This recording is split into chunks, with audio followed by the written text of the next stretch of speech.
Did you hear what I said? Huh? Oh, yeah. Then what did I say? Sorry.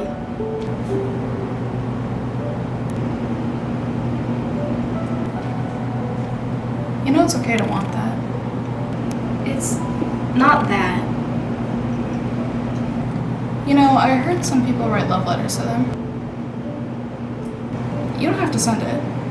Just write it. It can help knowing that you say everything you want to, regardless of if they actually read it. Yeah, sure. Let me just write something to him. Pour my heart out. You don't have to tell him that you love him. Just tell him why you broke up. So instead of being nice to him, I'm just gonna write how much I hate him? You don't hate him, though. I know, I'm just saying.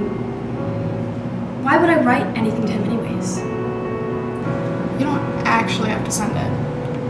But it's to help give you closure. You can say everything and anything you want. And you can send it or not. Just think about it, okay?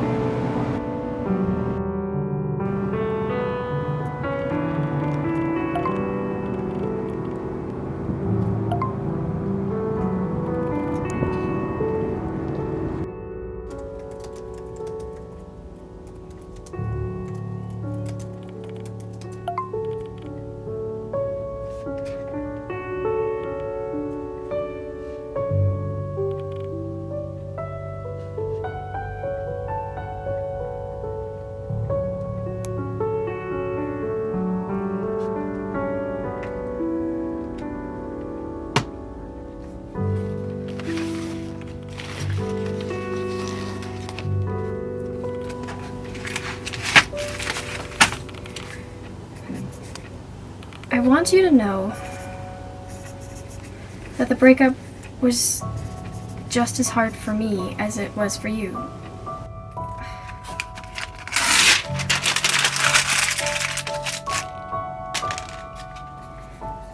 I don't know why I'm writing this. No.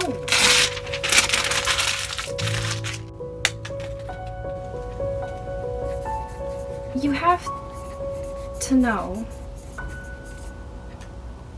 I have to know what.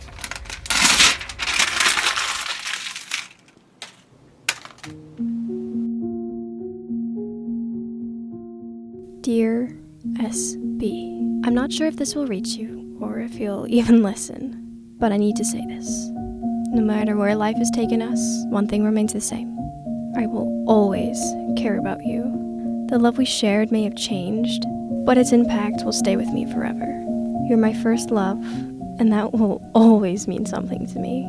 I find myself hoping that you have taken steps to push through your pain, to break free from what was holding you back, and to create a life where you truly feel good about yourself.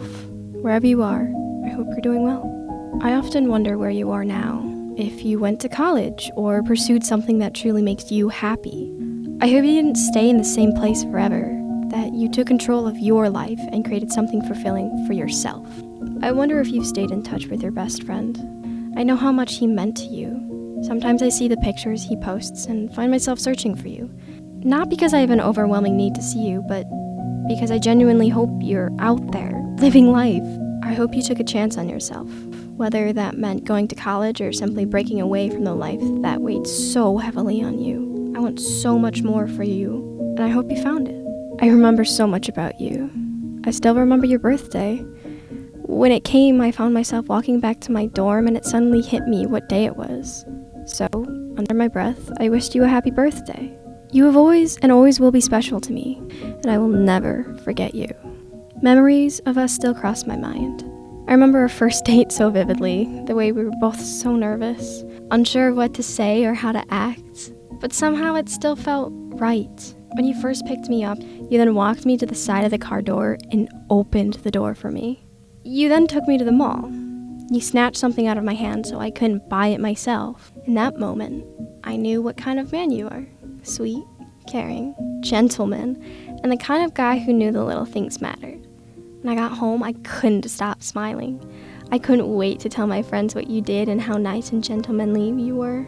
We also went to the candy store. Every time we went back to the mall after that, we had to get candy from the candy store.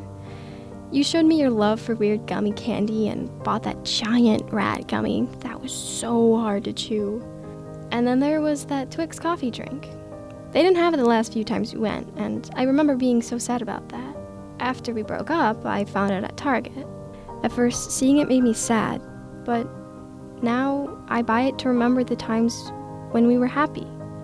It reminds me that for a time we had something real, something special, and even though life has moved on, I like knowing that those memories still exist, that they mattered.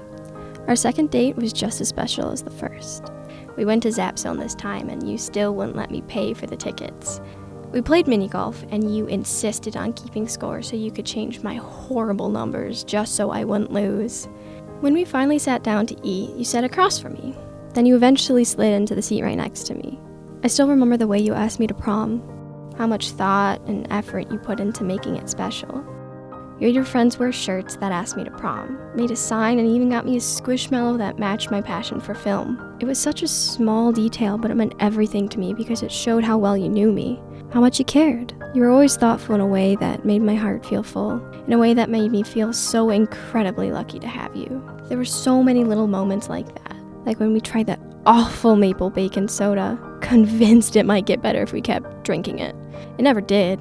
I think it kept getting worse. I could go on forever about the good times, the way you impulsively ordered mozzarella sticks just because you knew I loved them, our Valentine's Day picnic in your trunk in exchange of gifts. You got me a cute Loch Ness Monster Squishmallow, our constant trips to Meijer to get weird tasting food, like that one gummy thing we needed to mix with water but did it with Blue Powerade, our Sonic trips, when you held my hand for an entire class period, the weird stuff you would put on TV, how you showed me how to play video games and I was horrible at them, like Fall Guys. You would laugh at how terrible I was and showed me how easy it was for you.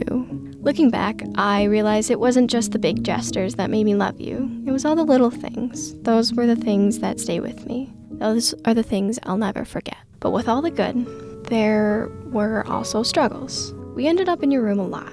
Not that I minded, but I knew it was the place where you hid from the world, the place where all your pain lived. I wanted so badly for you to open up. It didn't have to be to me, but to someone, anyone. But you never did. And as much as I tried to be your safe space, to carry some of the weight for you, I realized that I couldn't. It was too much. It felt like I was drowning in your sadness, waiting for the moment you'd finally let me in. I know you were dealing with so much more than you ever let on. I saw it in your eyes, heard it in the heaviness of your silence. And I really tried to be there for you. I wanted you to trust me with your burdens, to understand that I wasn't going to leave just because things were hard. But you held so much inside, and it became impossible to reach you. I never needed you to tell me everything. I just needed you to tell someone. But you didn't, and the weight of it all started pressing down on me too. I wanted us to grow, to move forward, to find joy together.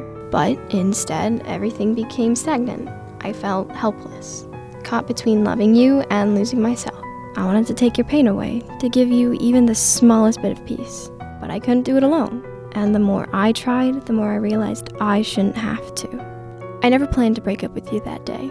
But as we talked, I realized that change wasn't happening, especially before I left for college. And as much as I wanted to believe that it would, I was afraid that I would keep waiting, keep hoping, only to find myself hurting even more as time passed.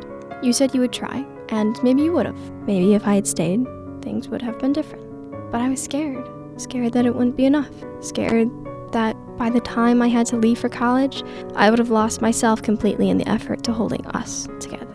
I never wanted to hurt you. The thought of causing you more pain was unbearable, but I felt like I was drowning, and I had to make a choice. For myself. When I walked away that day, it felt like I was leaving behind a piece of my own heart. I still remember the way you looked at me. I remember how tightly I hugged you one last time, like if I held on long enough, I wouldn't have to let go. And for a second, I almost didn't. I almost convinced myself that we could keep trying. That love alone would be enough to fix what was breaking. But I couldn't stay, and that's why I broke up with you.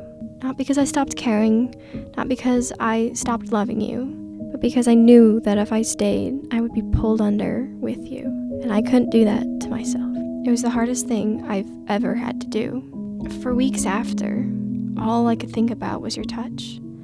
That last hug before I walked away, I never wanted to let go.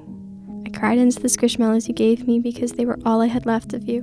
I couldn't bring myself to get rid of our matching pajamas, and I kept every little thing that reminded me of us. The handprints, the bracelets, the candle, even the dried out corsage. It felt impossible to part with anything that held a piece of our memories. I haven't gotten rid of those things, even now. The drawings, the bracelets, the little tokens of our time together. I still have them. They sit in a drawer, untouched, but never forgotten, because letting them go feels like letting go of the love we shared. And no matter how much time passes, I don't regret a single moment with you. I couldn't bring myself to delete our pictures either. Every time I tried, it felt like I was erasing a part of my past, a part of us. I never want to forget what we had. More than anything, I hope you're doing well. I hope you found happiness, new friends, and the strength to build a life you truly love. I hope you've taken chances, stepped outside of your comfort zone, and embraced the things that once felt impossible. I hope you've laughed more, loved more, and let yourself be free from the weight you once carried. If you ever think about me, I hope it's not with pain, but with the understanding that I will always wish you the best, no matter where we are in life. I don't know where life has taken you. I don't know if you've changed, if you've grown, if you finally let yourself be happy. But with everything in me, I hope you have. I hope you were living, not just existing. I hope you found peace. With love, E.L.